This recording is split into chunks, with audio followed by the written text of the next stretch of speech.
The next time I hear someone calling President Trump a fascist, a dictator, or a Nazi, this is how I'm going to respond, and I encourage you to do the same. Pause, take a deep breath, and remind them in the past 10 months, starting with May, India and Pakistan, June, Rwanda and the Democratic Republic of Congo, July, Thailand and Cambodia, July again, Syria and Israel, August, Armenia, Azerbaijan, and now in October, Israel and Palestine. Remind them that this is his record. He is the man for peace. He has gotten all these people together and said, you're going to make a deal. So all these people who are spewing lies about him and his administration, they're either being disingenuous or they have massive TDS. Trump derangement syndrome is a very real thing. And I know many people who have it. This man could put a man on the moon tomorrow and not get credit for it. He could solve for world hunger and famine and solve cancer and not get any credit because people have massive Trump derangement syndrome. They don't even give him credit for the vaccines. Remember Operation Warp Speed? He gets zero credit for that. So remind them of his record and remind them in that October 6th, this horrific attack by Hamas happened under the Democrats, under the Biden administration. Remind them that Russia and Ukraine war broke out under the Biden administration. That is his record, and this is this president, our president's record. And this deal between Israel and Palestine is momentous. And it's momentous because I just want to share a little bit of the history with you. Back in 1991, the Madrid Conference was the first peace talk between the two countries, Israel and Palestine, and no resolution was made. Then the famous Oslo Accords, where Bill Clinton mediated the conversation between the PLO, where Yasser Arafat was the head of, and the Israeli prime minister. And he told both of them, I'm going to call you out in the front lawn, the White House, and you're going to shake hands. And they both did. And Yasser Arafat was notorious for having a gun on him at all times. And they're like, dude, you're not bringing a gun to the White House. No way. Okay. Then in 1998, the Y River Memorandum, there was no reconciliation then. 2000, Camp David, no peace. 2003, Roadmap for Peace, there was no peace deal. And now finally, after 30 plus years of hundreds of people and thousands of innocent civilians and children dying, we have peace in the Middle East. Huge credit to Trump's administration. Marco Rubio, mad respect to you.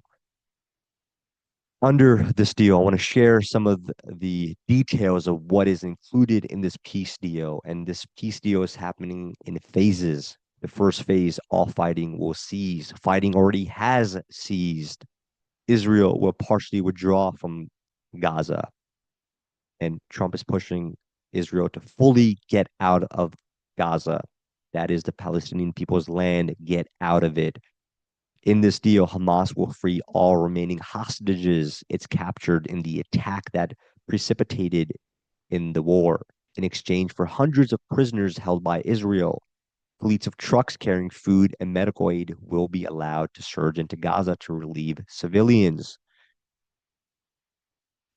This is a momentous peace deal and a breakthrough in the Middle East. And take a look at all these people celebrating.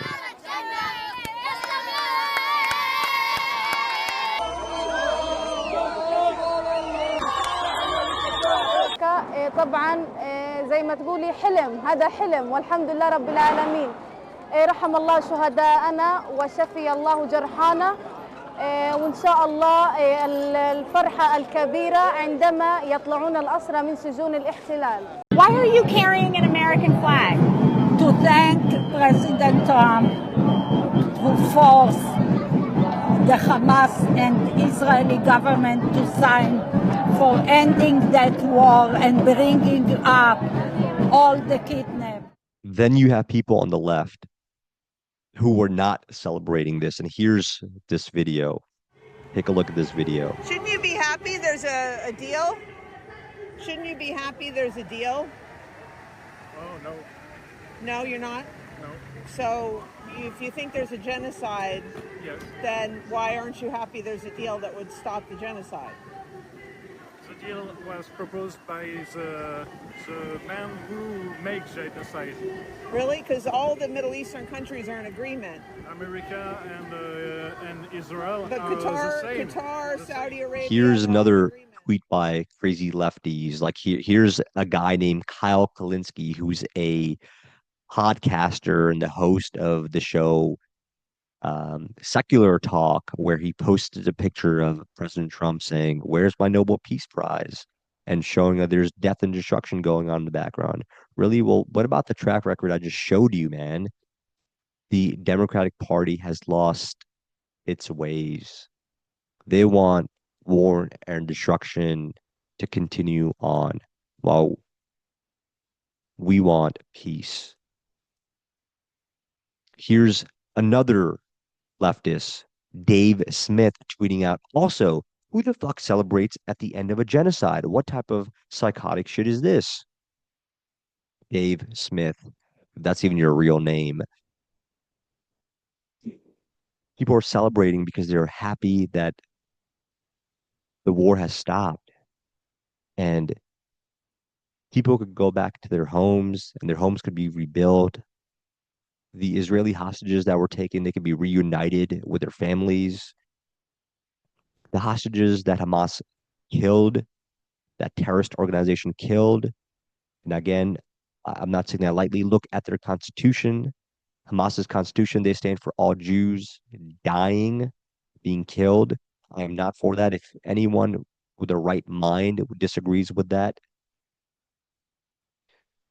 the hostages they've killed, their bodies are being returned. That is why people are celebrating. They're not celebrating the fact that this war is continuing to go on like the Democrats wanted it to. Again, this president is for peace and he's got a track record of it. And hopefully he could bring, and I am sure he's going to bring peace and a resolution between the Israeli and a Ukraine war. And we should be pushing for that. The next big concern is Russia and Taiwan. That is a major crisis that we are going into. And I think we need to come to a solution on that too. But I'm confident this administration will solve that issue as well. Thank you for watching. This is your host, Amir Khan. Consider subscribing to this podcast as we are growing this community. Thank you.